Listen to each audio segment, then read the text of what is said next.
Oi, gente. Quinta-feira, dia 22 de outubro, está no ar uma edição do Boletim.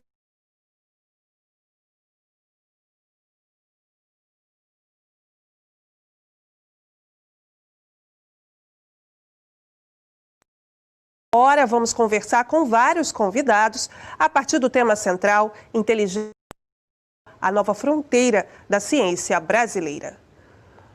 No mundo afora, cientistas correm contra o tempo por um medicamento eficaz ou uma vacina contra o novo coronavírus. A meta é vencer os agravos que o vírus pode causar no organismo humano.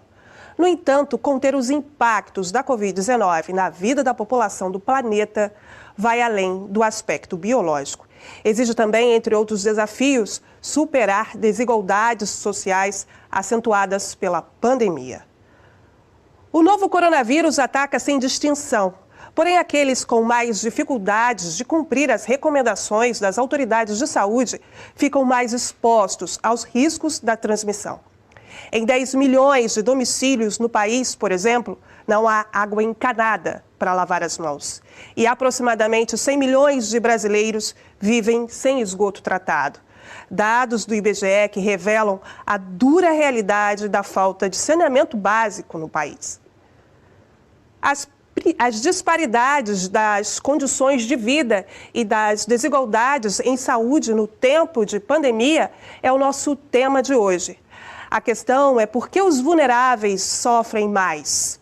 Para falar sobre isso, convidamos Rômulo Paes de Souza, pesquisador sênior da Fiocruz Minas, Maurício Lima Barreto, pesquisador da Fiocruz Bahia e coordenador do Centro de Integração de Dados e Conhecimentos para a Saúde, e Paulo Bus, coordenador do Centro de Relações Internacionais em Saúde da Fiocruz. E você que nos acompanha já pode participar, mande suas perguntas e comentários. Olá, sejam bem-vindos nossos convidados, aquele acenozinho de boas-vindas. Olá, tudo bem? Isso aí. Vamos começar então, com o Dr. Rômulo, trazendo para a gente, os apontamentos dessa consequência da pandemia na vida da população do planeta, as consequências principais para os mais vulneráveis do planeta. Olá, Neide, olá, Maurício, Paulo.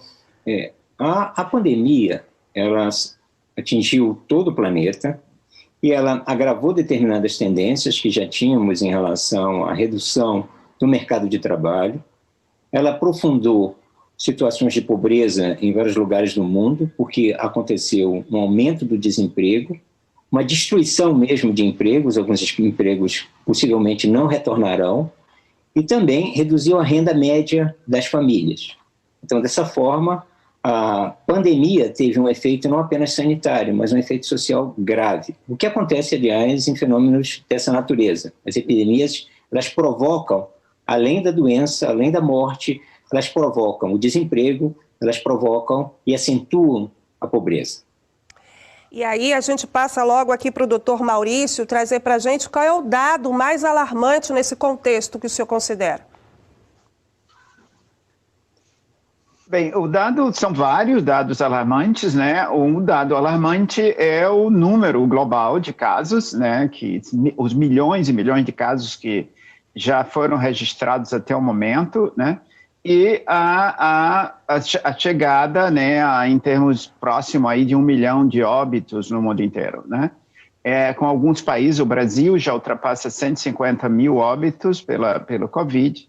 Então, esses são números que realmente ultrapassam as expectativas de uma doença que fosse uma simples gripe ou uma epidemia sem maiores consequências, e mostra que o Covid é realmente um problema sério que a humanidade enfrenta, e vis-à-vis que esses números ainda não acabaram.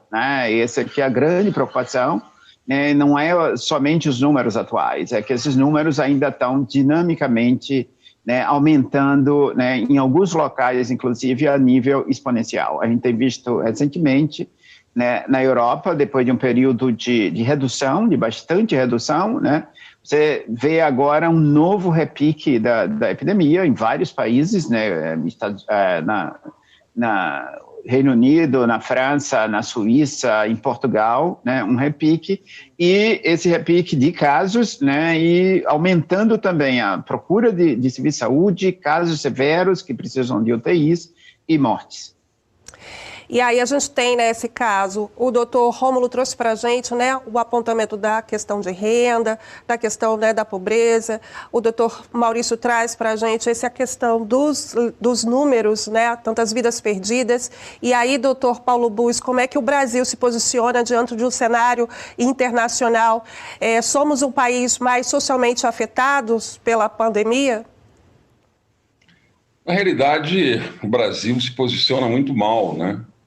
Existem notícias em todos os jornais do mundo dando conta do bate-cabeça que o Brasil, politicamente e tecnicamente, apresenta desde o início da pandemia. Quer dizer, foi um dos poucos países do mundo que mudou 3 vezes o ministro, né? E nesse momento, depois teve todas as questões relativas a usa ou não usa hidroxicloroquina, um medicamento sabidamente ineficaz, comprovadamente ineficaz. E agora o bate-cabeça com relação à vacina. Eu acho que nós estamos muito mal na foto, né? E, por outro lado, enfrentando também uma visão muito diferente da tradicional e bela visão de cooperação internacional, de relações exteriores, de política externa do Brasil. O Brasil sempre foi fundamental para construir consensos em termos globais e particularmente na saúde. Só lembrar, o Brasil liderou na OMS, né, o tratado contra o tabaco, que foi uma marca na história da saúde pública mundial, liderado pelo Brasil, né? E agora nós não conseguimos sequer nos colocarmos bem na América Latina. A América Latina está com o seu plurilateralismo destroçado, graças, inclusive, à liquidação da Unasul, que foi feita no ano passado. Então, do ponto de vista internacional, nós vamos mal, muito mal. E a expectativa sempre é de que se melhore, né? E agora nós temos essa competição ideológico-política pela vacina, não pode ser a chinesa. Por que não? Qual é o... Então, eu vejo com muito pesar, sabe, a postura brasileira na sua política externa. E, doutor Rômulo, traz para a gente, então, sobre essa explicação, né, do afetamento que a pandemia causa nas economias, na sociedade, na cultura de países pobres e ricos. Quais são os desafios? Os desafios, eles dependem da forma com que a economia se organiza em cada país. Países que são mais vinculados a uma atividade de serviços são muito mais afetados. Nós observamos, por exemplo, no caso do Brasil e do mundo, a cultura, as atividades de entretenimento, a gastronomia, a atividade turística foram profundamente impactadas pela pandemia. Outras atividades econômicas foram menos afetadas, por exemplo, a agricultura, e mesmo a indústria, ela no mundo todo foi muito impactada em abril e maio, mas depois ela retomou o seu nível de atividade e hoje ele já se aproxima muito do que estava no período antes da pandemia. Veja que uma forma de medir isso é a emissão de gás carbônico. A emissão de gás carbônico, por exemplo, nos países europeus, já está hoje próxima do que estava antes da pandemia, indicando duas coisas, uma notícia boa e uma notícia ruim. Uma notícia boa é que a atividade econômica voltou, digamos assim, a rodar. Uma notícia ruim é que nós não aprendemos a produzir uma energia de uma forma mais sustentável, ou seja, uma energia mais limpa. Então, as cidades brasileiras, aquelas que são mais vinculadas à atividade de serviços e que são muitas, elas são impactadas profundamente pela pandemia. Agora, é importante que nós também utilizemos esse momento de crise, ou de crises sobrepostas, se quisermos assim definir, para melhorar algumas coisas. É possível ser criativo, é possível organizar melhor várias ofertas. Infelizmente, como o Paulo citou há pouco, nós não temos tido a competência de utilizar, inclusive, mobilizar aquilo que melhor sabemos fazer. Se tivéssemos feito, estaríamos numa condição muito melhor do que estamos hoje. E aí a gente caminha um pouquinho aqui com o doutor Maurício, trazendo para a gente essas explicações em relação ao avanço da pobreza. A gente tem um dado do Banco Mundial que diz que a pobreza vai avançar aí pela primeira vez depois de 20 anos, né? Quais são os reflexos disso para a nossa realidade aqui no país? Bem, repare, a pandemia, ela trouxe uma desorganização da vida econômica, né? Nós, aqui, eu não sou especialista no campo social, mas isso é muito claro, ela trouxe impactos imensos na vida da sociedade, né? De todas as sociedades, inclusive do Brasil, né? Ela foi muito dependente de intervenções, né? Quer dizer, a capacidade do governo de apoiar ou não, né, as populações que foram atingidas teve uma importância muito grande em manter as condições de vida dessa população durante o período da pandemia. Aqui nós tivemos no início um auxílio emergencial, né, que foi muito importante, né, para manter toda a atividade econômica, social e a vida das pessoas, né? Mas ninguém sabe até quando esse auxílio vai ser mantido, né? Já que nós não temos perspectiva da epidemia se encerrar, né, amanhã. Então, essa é uma imensa preocupação, né? Os efeitos de médio e longo prazo sobre a economia, sobre a sociedade, né? Tem efeitos extremamente danosos sobre a vida social, né? Todo o conjunto de relações e o conjunto de entrelaçamento das pessoas que está extremamente desgastado, né? Tem já bastante evidência, né, dos efeitos disso na saúde mental, né? Tem muito já material saindo, né, sendo organizado, mostrando os efeitos, né, da prolongação da epidemia na vida, né, e na saúde mental das pessoas, né? Então, é um conjunto de distúrbios, né, que precisa ser analisados, processados, né, e que se busque soluções integradas para esses problemas, para que se reduza os efeitos, né, potenciais que ela tem. Nesse conjunto que o senhor fala, né, que o senhor traz para a gente de distúrbios, alguma estatística que preocupa mais? Não, mas já tem assim muita evidência, né, de que, porque repare, esses grupos mais atingidos, né, apesar de nós temos uma doença respiratória, né, que é uma doença que se transmite pelo ar, né, o COVID é uma doença de transmissão respiratória, ela parece aparentemente uma doença democrática, né, mas ela atinge diferentemente diferentes grupos, né? Mesmo sendo uma doença respiratória, já se viu e já tem evidências que ela atinge diferentes grupos da sociedade, né? Ou seja, ela tem diferentes níveis de transmissão em diferentes grupos, né? Pessoas morando em habitações muito apinhadas, né? As pessoas vivendo nas chamadas habitações subnormais ou nas grandes favelas das nossas cidades, eles têm maiores, a doença tem muito mais, né, facilidade de transmissão, né? Tem certos grupos que estão sendo extremamente expostos à doença, né? Um desses principais são os trabalhadores de saúde, né? Mas outros grupos também que são muito expostos por suas atividades, eles não podem deixar de ser, né? Já morreram no Brasil alguns milhares de enfermeiras, algumas centenas de médicos, né? Já perderam a vida, né, pelo efeito da Covid, né?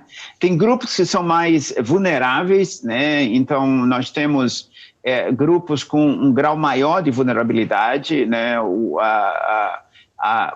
Já se tem claro que portadores de certas doenças crônicas, né, hipertensão, obesidade, doenças cardiovasculares crônicas, né, eles têm maior vulnerabilidade à doença, né, e essas doenças crônicas estão associadas com pobreza, baixa educação, né, uma série de fatores, né, que se entrelaçam, né. Então, não é só a maior carga de doença, né, mas a maior carga de doenças crônicas está associados a determinados grupos sociais. Isso já se sabia de antes da epidemia, né? Então, na medida em que esses grupos são mais vulneráveis, têm maior vulnerabilidade à evolução da doença, né, esses grupos também estão nos grupos socialmente mais vulneráveis da sociedade. Então, é um entrelaçamento de fatores, né, que eu acho que preocupa, né, e que ganha dimensões, né, universais, né, não é uma coisa só brasileira, é uma coisa universal, né, os grupos menos privilegiados de maior parte das sociedades estão sendo mais duramente atingidos e afetados pela pandemia. E quanto a isso, tem uma questão, né, que a gente está recebendo aqui da nossa audiência, obrigada a você que está aí participando, e ela pergunta, né, ela está falando aqui sobre a África, né, sobre a questão até dessa disparidade, das dificuldades, eu repasso essa pergunta para o doutor Paulo Bus, ela quer saber se o continente africano, com tantos abismos sociais, não foi brutalmente atingido pela Covid, ela quer saber por quê, qual é a explicação disso, né? Deixa eu falar um instantinho antes sobre o que o Maurício falou tão bem, e ele tem, inclusive, os melhores dados, talvez, do Brasil, no centro que ele gerencia, digamos, com alta competência técnica. Mas eu queria lembrar, apenas para agregar um pouquinho, né, quer dizer, nós tivemos cerca de 107 milhões de brasileiros solicitaram o auxílio emergencial. Quer dizer, quem são esses brasileiros? Esses brasileiros são os esquecidos, são esses vulneráveis, né? São os invisíveis que se tornaram visíveis. Claro, não todos, porque tem também os corruptos que pediram e corruptamente levaram e não devolveram o dinheiro. A gente sabe que grupos são esses, mas de qualquer maneira, só que quem não sabe é a polícia. Agora, a verdade é que essa grande demanda pelo auxílio emergencial, e 60 e tantos milhões de pessoas receberam, mostra que nós vivíamos uma situação latente de pobreza. Quando a gente olha a América Latina, desde 2017, nós temos uma inflexão para cima da curva de pobreza, né? Quer dizer, a crise estava latente, a Covid-19, ela aprofundou essa crise, né? A taxa de desemprego está 44% mais alta hoje do que estava em maio deste ano, segundo o IPEA. Né?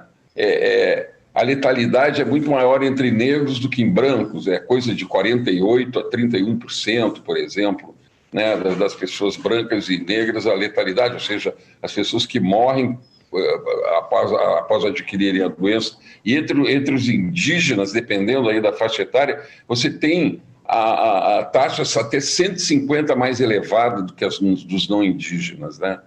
No Rio, aqueles bairros que têm uma maior concentração de favela têm uma letalidade muito maior, do dobro do que aqueles que são chamados sem favela. Então, a gente tem milhões de informações e centenas, dezenas de dados mostrando o quanto essa pandemia ela atinge particularmente os mais vulneráveis, faz mais famílias sofrerem, mais gente morrer entre negros, pobres, obviamente, e tem até uma certa associação na população indígena, nos favelados, então, nas populações que vivem em favelas. Então, essa é a face brutal dessa pandemia, e ela simplesmente desnudou o que é brutal na sociedade brasileira, que é uma imensa desigualdade. Hoje, nos jornais, está escrito o seguinte: a riqueza no Brasil se concentrou desde a pandemia. Nós aumentamos o número de ricos no Brasil.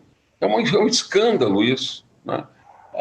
Então, nós vemos assim que a pandemia simplesmente mostrou as vísceras, né, desse país tão desigual, tão brutal e com tão pouca resposta organizada, de fato, para reduzir essas desigualdades. Porque o auxílio emergencial vai acabar.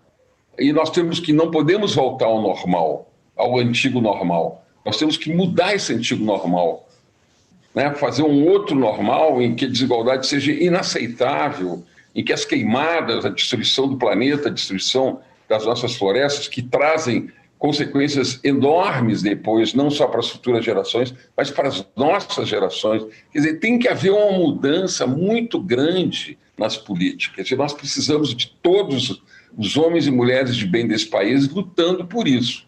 A África, por sua vez, ela não explodiu por várias razões. A primeira é porque ela é um continente com baixa relação internacional, digamos assim. Né? O número de voos, o número de viajantes para a África é tão pobre, as pessoas não vão para lá. Né? Não tem um turismo enorme, o fluxo da aviação comercial sempre foi, mostrou que isso é um fato, né? Essa mobilidade das pessoas contaminadas indo para uma outra região. Por outro lado, é uma população jovem, aí o Maurício pode me ajudar, e o Rômulo num aspecto, o Maurício no outro. Parece que a pandemia não fez o estrago, ou até agora não fez o estrago na África, maior do que está fazendo, porque é uma população mais jovem. Então, obviamente, nós sabemos que a maior parte dos óbitos se dá entre os idosos, quer dizer, mais de 75% dos óbitos no Brasil, ela ocorre nos idosos, nas pessoas com mais de 65, 70 anos. Quer dizer, é óbvio que tem essa relação. Então, e a África, por outro lado, vamos dizer assim, o baixo grau de relação da África com o mundo, né, com os demais continentes, dado que ela não é importante economicamente, a não ser algumas formas de exploração, ou extrativismo em algum sentido. Então, a gente consegue explicar, prezada a audiência, a senhora que nos fez a pergunta ao programa. É por isso, existem várias explicações de caráter demográfico, epidemiológico e outras explicações de caráter social e econômico. Outras explicações também que estão nos pedindo aqui da nossa audiência é sobre justamente essa questão que o senhor colocou agora, doutor Paulo Bussi, né, de uma forma muito ampla, puxando um pouco para a nossa realidade aqui das comunidades, principalmente do Rio de Janeiro. A Débora ela quer saber por que a gente não tem um pico, né, de transmissão de Covid-19 nas comunidades de baixa renda. Doutor Rômulo pode nos ajudar a entender isso? Sim.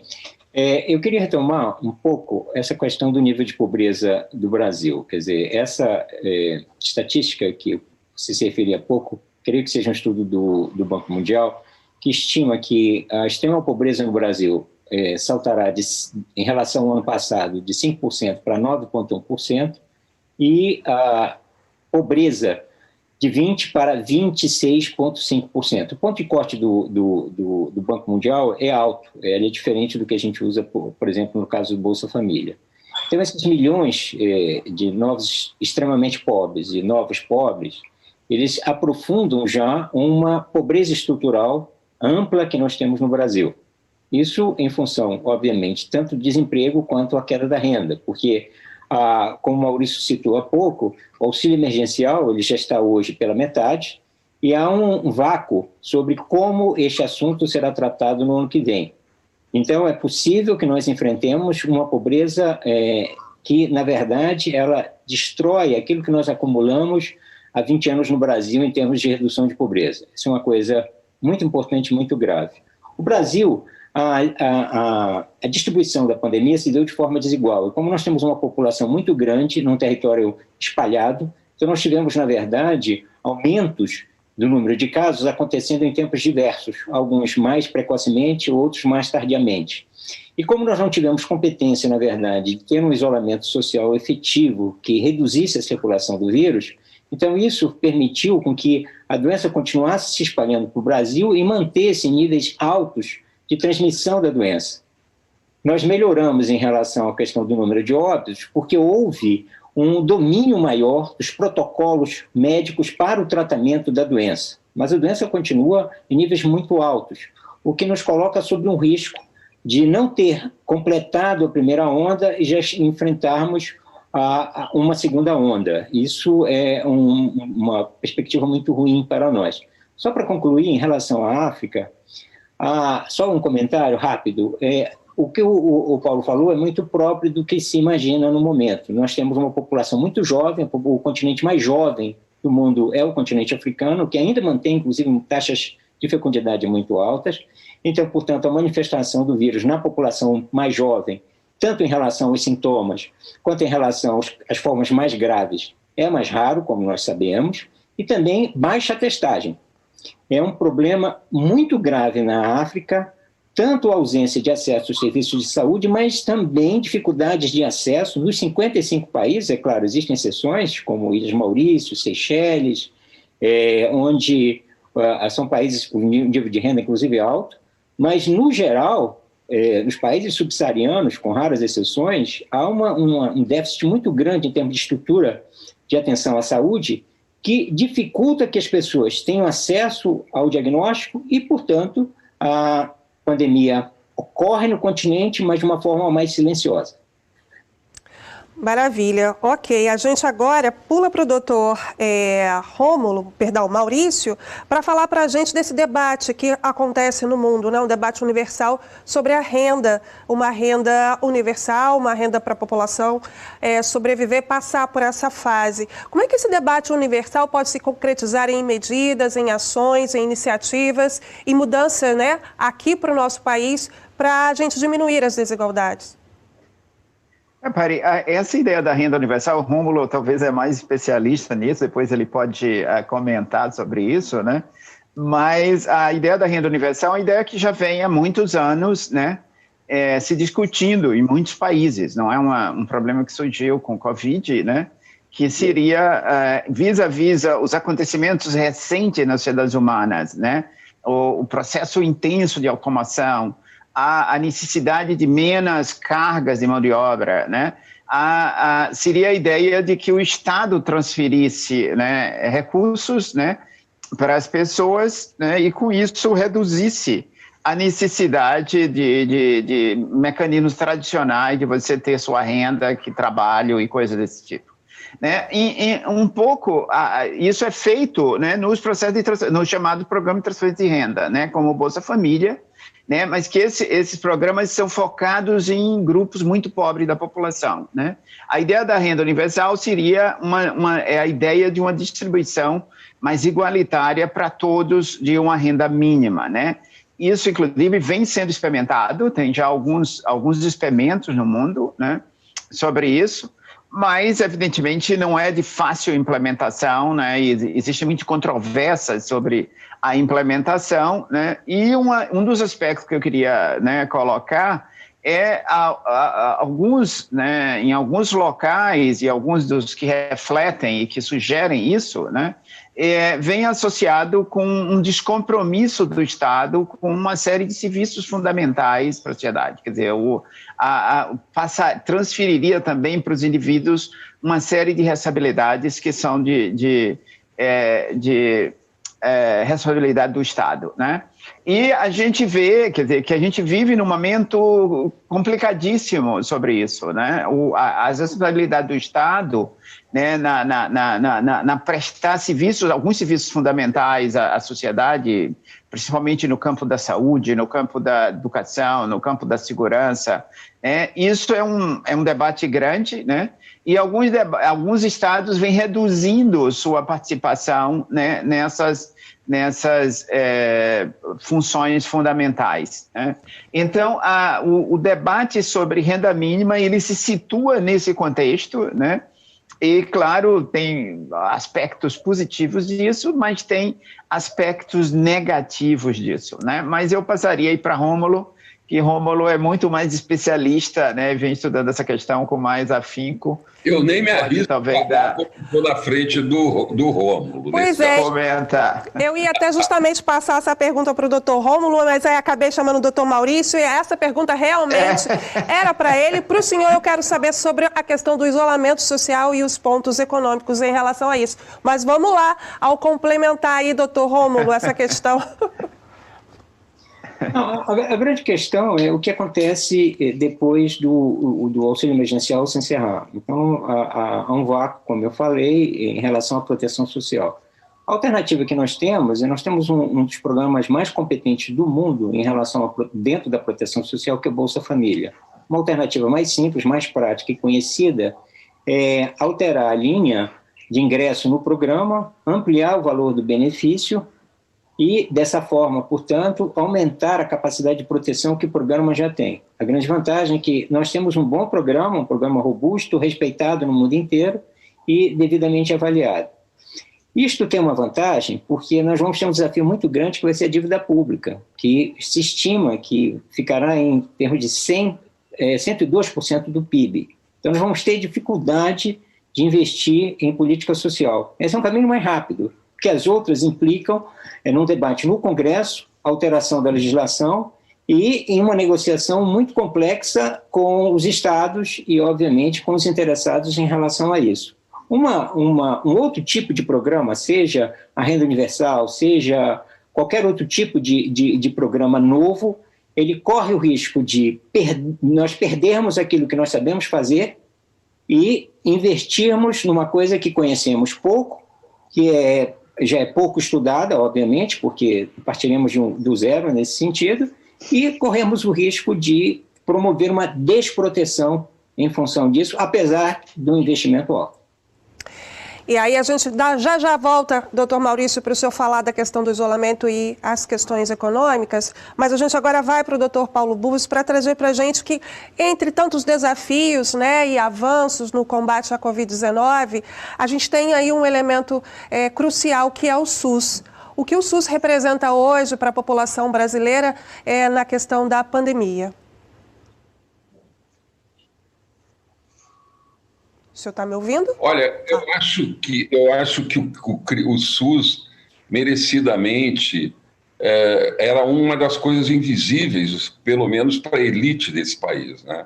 E o que a pandemia fez foi desnudar, digamos, essa ignorância, principalmente das elites, com relação ao Sistema Único de Saúde. Porque o que o SUS mostrou é a valentia, a robustez do sistema como tal e a valentia dos profissionais de saúde, para usar duas palavras, enfim, de um mundo que pouco se tem dito, né?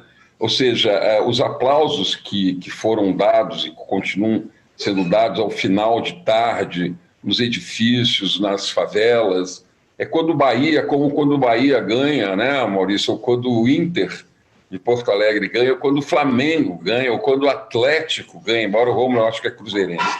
Ou seja, a população brasileira reconheceu a existência do SUS. E a elite também reconheceu. Eu acho que esse é um diferencial. O SUS é um sistema robusto, ele é um sistema gratuito, universal, amplo, ele permite que as pessoas levem um bebê para tomar uma vacina e fazer a primeira consulta num programa de saúde da família e permitem que o vovô faça um transplante cardíaco num dos melhores hospitais do mundo. Então, esse sistema único, universal, gratuito, ele não é equitativo, essa é a verdade, precisa ser mais equitativo.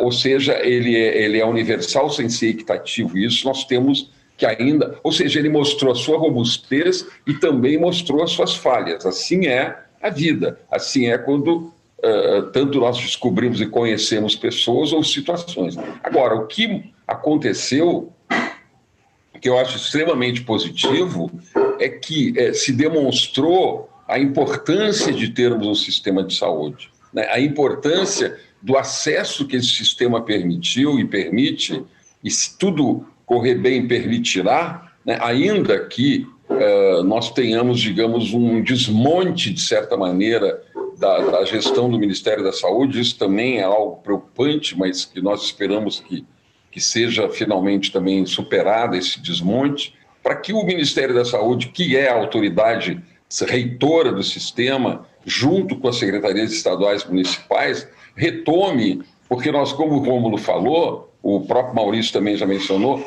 nós estamos fazendo um represamento de muitos problemas, entende? A gente está com problemas na vacinação de rotina, que não se conseguiu cumprir, nós estamos com problemas nas mamografias, no diagnóstico enfim, do câncer de mama, nos tratamentos cirúrgicos, etc, etc. Então, esse sistema ele continuará estressado, como ele ficou no pico da pandemia. mas que nós precisamos reconhecer, a sociedade brasileira já reconheceu, é o orgulho de ter um sistema único de saúde como nós temos. Maravilha. Então, agora a gente passa aqui para o doutor Maurício explicar para a gente sobre essa questão, né, do isolamento social. Há muitas divergências, né?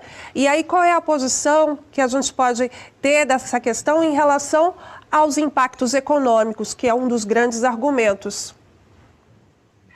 Pari, o distanciamento social, eu prefiro usar o distanciamento físico, né? É uma medida heróica nessa epidemia, né? E necessária. Não há nenhuma dúvida de que ela é necessária, né, em determinados momentos da pandemia. É uma doença que ela se transmite por via respiratória, né? E a única forma que você tem de reduzir a transmissão dela é você, congelar as pessoas, né? É você parar as pessoas de se contactarem, né? Então, esse é o único, a alternativa clara, né? E que se mostrou eficiente disso, né? Então, isso não há dúvida. Há certos debates sobre uma série de coisas, outros tipos de isolamento, outros tipos de tal, mas o isolamento social, né, é a medida que pode fazer com que a pandemia, né, se reduza e é necessária em determinados momentos.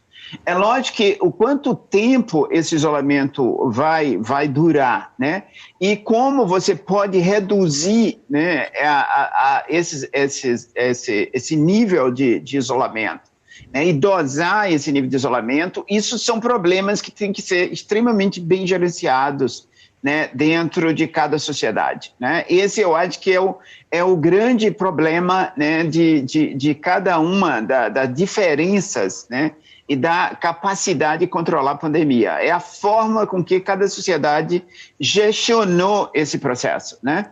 E associado a isso são as medidas que se tomam, né? Porque é uma doença de transmissão, né? Em que um grupo de pessoas doentes e um grupo de pessoas não doentes, né? Não doentes, eu posso estar infectado, não está doente e eu estou transmitindo a doença, né? Então, um grupo de pessoas doentes e não doentes estão transmitindo e você quer congelar aquela infecção ou reduzir a carga de transmissão. Então, nós associamos a isso a questão do uso das máscaras, né? E uma questão central, né, é a capacidade de você testar e identificar indivíduos precocemente infectados, né? Essa é outra questão que a gente tem discutido pouco na sociedade brasileira, né?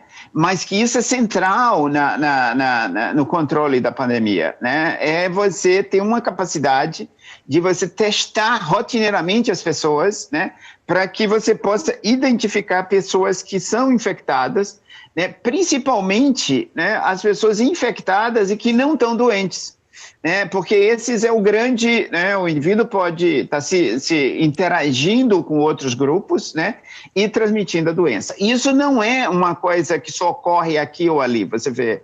Recentemente você conhece a questão da Casa Branca, né, em que o presidente dos Estados Unidos e um grupo de pessoas da mais alta, né, poder nos Estados Unidos, senadores, juízes e tal, né, teve um surto, né, literalmente um surto dentro da Casa Branca, né, o que foi provocado por um encontro na Casa Branca, né, por ter pessoas infectadas que contaminaram rapidamente. Então, essa capacidade de gestionar esse processo que é central nessa epidemia, né? E que às vezes em algumas sociedades se deu de forma eficiente, né? Você vê a epidemia se comportou muito bem em países asiáticos, alguns países asiáticos, a Coreia, o Japão, porque usaram a Nova Zelândia, né? Usaram com bastante cautela e com bastante gestão e coordenação, né, os diversos recursos, né, tecnológicos, científicos, políticos,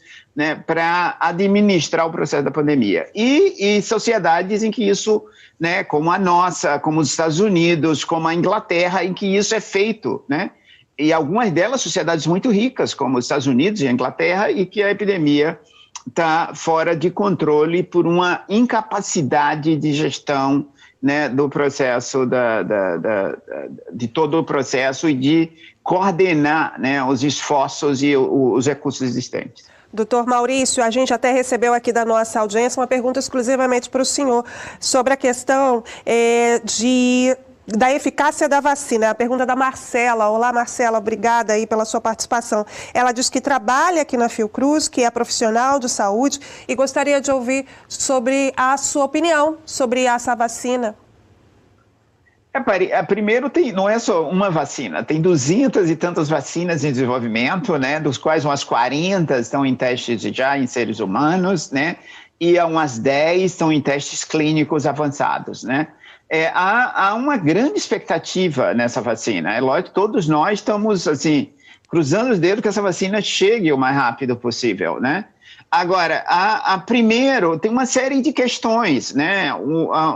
Nunca se experimentou na humanidade desenvolver uma vacina com tal velocidade, né? Normalmente, uma vacina é um processo que leva alguns anos em desenvolvimento, né? Uma vacina pode falhar, porque mesmo a vacina na fase 3, né, na fase final de testes, ela pode falhar. Isso aconteceu em vários casos, né, humanos, reais, né, de vacinas que falharam na fase 3. A vacina pode ter efeitos imprevistos, né, em algum momento, e as questões de segurança dela pôr em risco, né, a possibilidade de sua utilização. Mas como tem várias opções, né, qualquer pessoa sensata acredita que algumas delas vão ter sucesso. Só que esse sucesso também não vai ser absoluto, não se espera, né, isso de especialistas, né, diversos, que a primeira geração de vacinas ela tem uma eficácia fantástica, né? Se esperam eficácias mais modestas, né?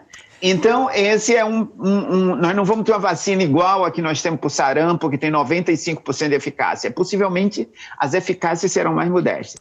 E depois vem toda uma questão de logística, né? De estrutura de cada sociedade, de produção, né? E de logística, como vai se dar o processo de gestão da vacina dentro de cada sociedade. Porque você imaginar, quer dizer, vacinar milhões de pessoas num razoável, né, espaço de tempo, né, com a vacina que possivelmente vai ser 2 doses, né, então não é uma tarefa fácil, né. Imagina. Felizmente, como o Paulo tem, nós temos o SUS, né, e o SUS vai ter que ser o esteio desse processo, né, só uma estrutura do tamanho do SUS, de uma infiltração do SUS, de um programa nacional de imunização extremamente bem consolidado como o nosso, né.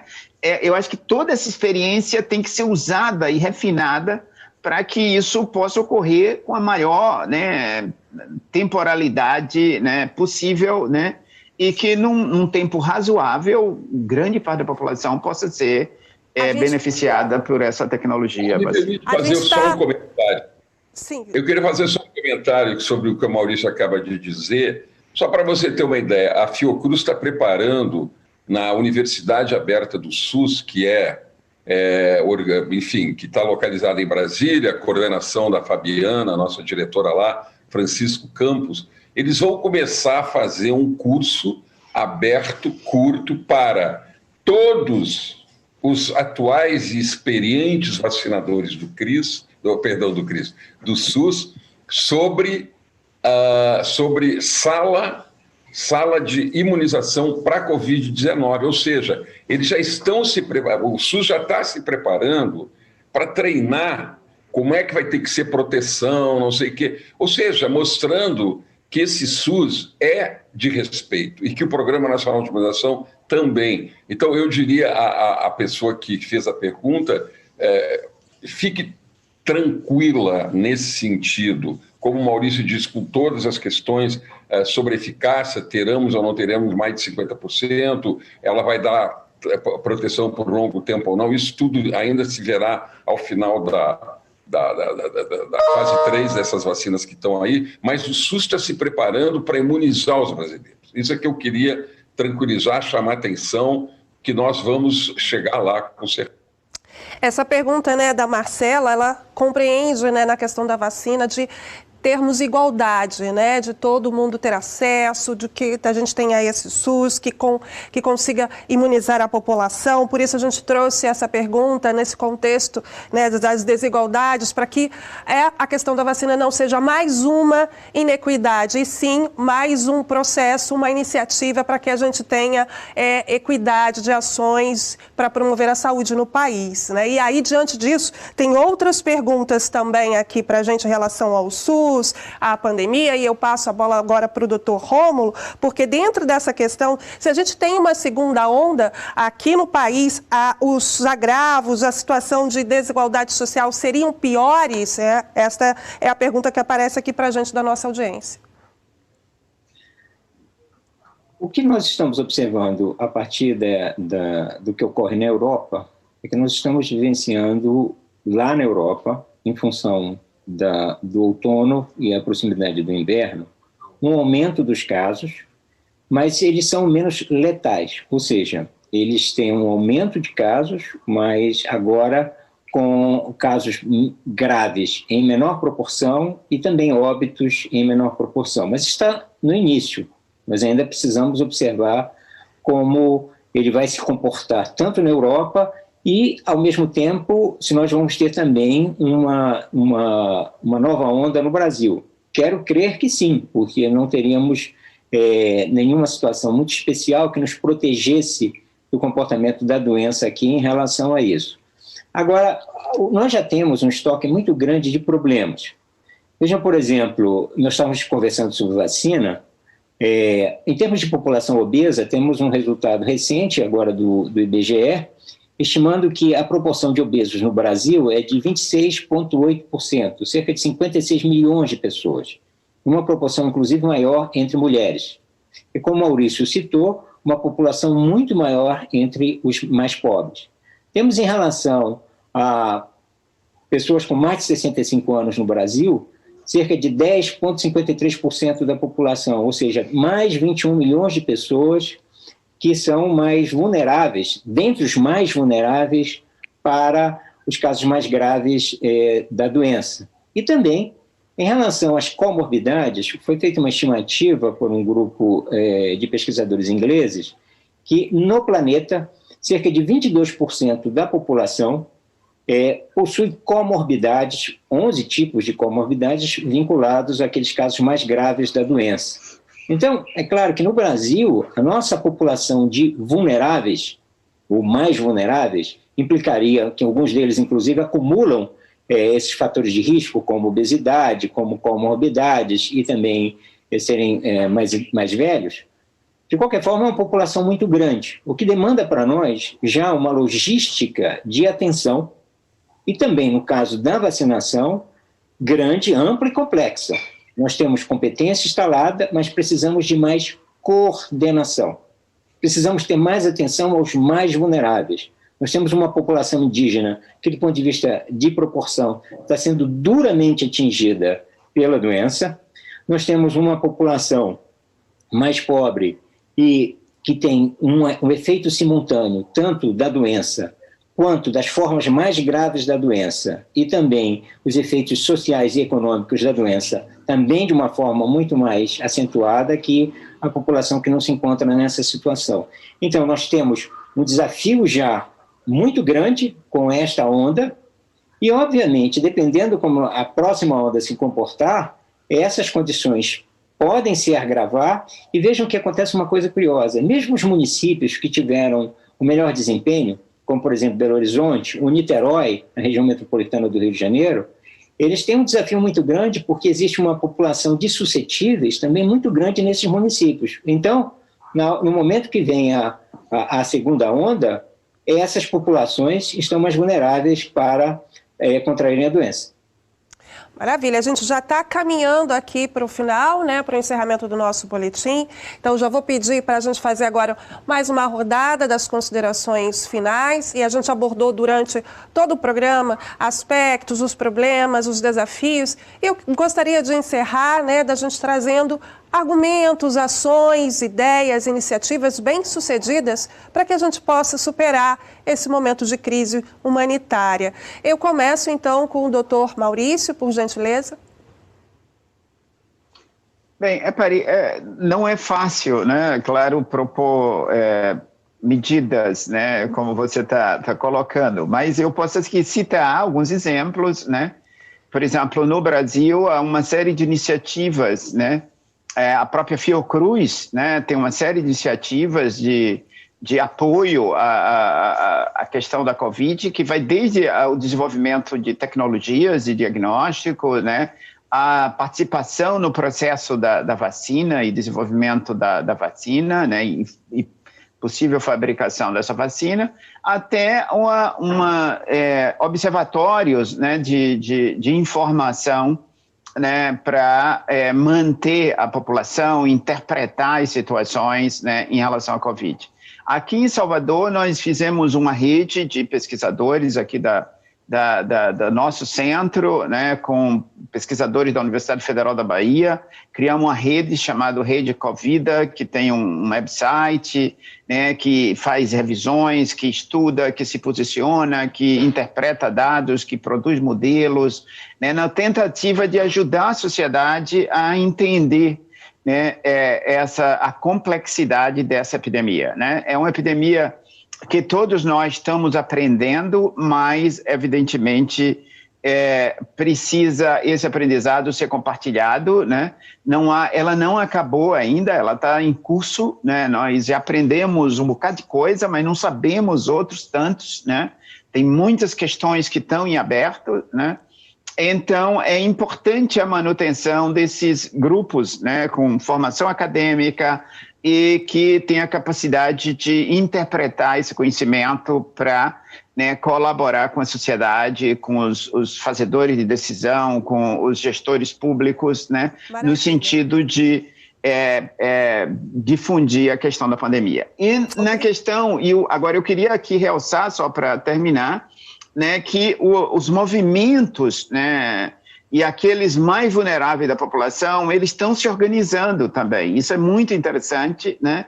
Você vê uma grande movimentação dos indígenas e uma movimentação de solidariedade também em torno, né? Indígenas, os quilombolas brasileiros têm um movimento de autoproteção, né? De ativar sistemas de informação, de autoproteção, né?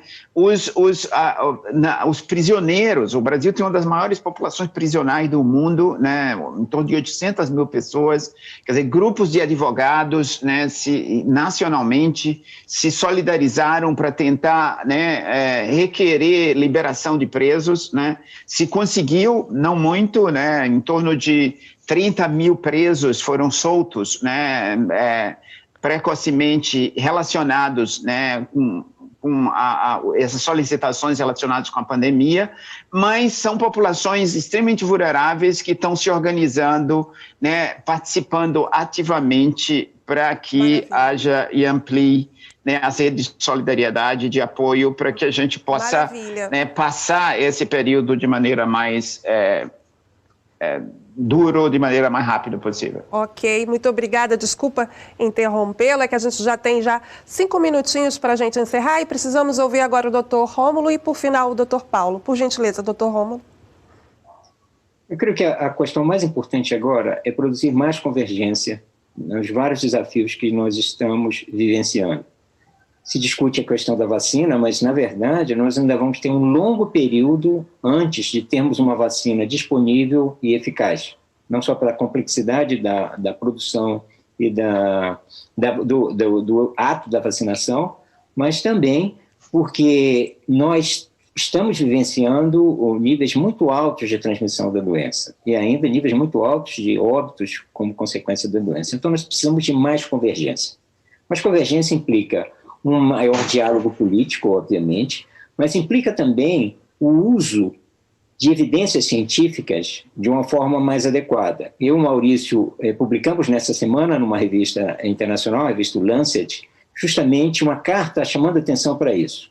É importante utilizarmos a boa informação científica e a informação científica de forma adequada para produzir racionalidade nesse debate.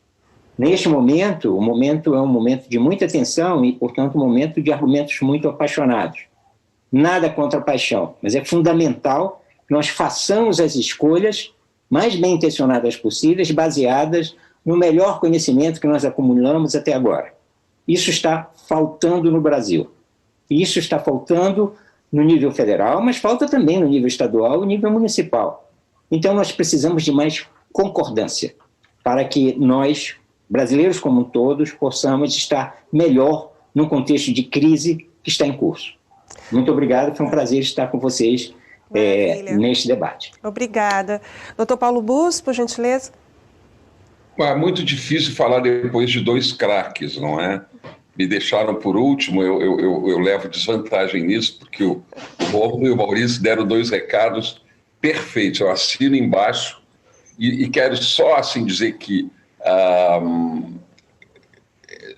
eu acho que são as duas mensagens centrais que eu até tinha pensado falar, na verdade, nessa mobilização comunitária, que foi a linha que o Maurício adotou, mas o Rômulo me fez também me fez ver que importante é. Eu quero, de qualquer forma, ficar nesse campo que você pediu experiências bem-sucedidas. A gente tem diversas comunidades que se organizaram aqui no Rio de Janeiro e com recursos públicos repassados a elas, porque o poder público tem que se relacionar com as boas ONGs, as boas associações de moradores das comunidades pobres. Assim nós vamos chegar a uma proteção do dia a dia muito importante ali. E agradeço também o Canal Saúde. Um grande abraço, Maurício, um grande abraço, Rômulo, queridos amigos. Estou com muitas saudades de vocês, com certeza. Um grande abraço nosso também. A gente agradece imensamente a participação, a troca de conhecimento, de informação aqui com a gente. Somos só gratidão. Até a próxima. Tchau, tchau. Tchau.